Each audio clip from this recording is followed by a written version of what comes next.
कैसे लगते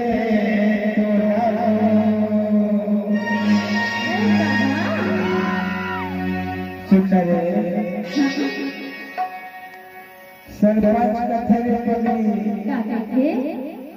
का कथे जानता है बता दे। बताओ। हाँ सरपंच के छुए में कैसे लगते कथो मोला नहीं जानो नहीं जाना नहीं जाना चाहिए नहीं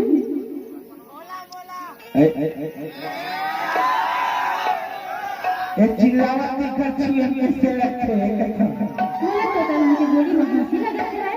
हंसी लगत है का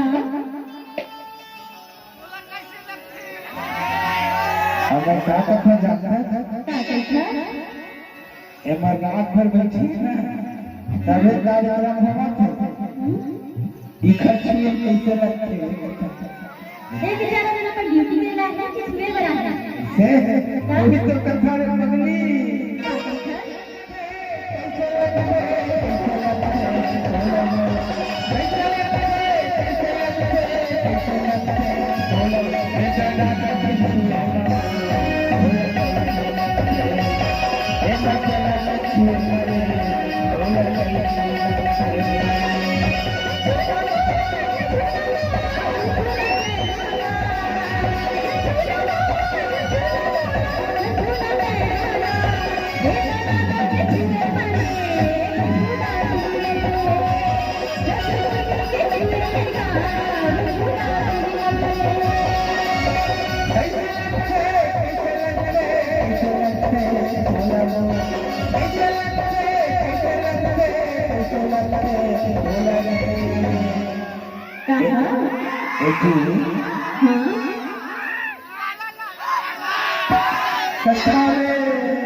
ये सरपंच के छुए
बताना एक चिल्लैया के छुए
Thank you.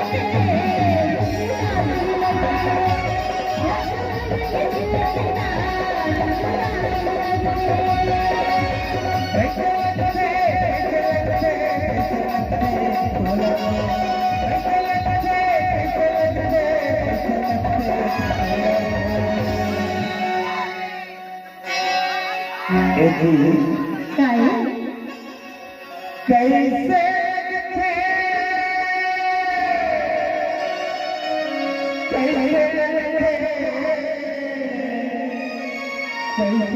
कैसे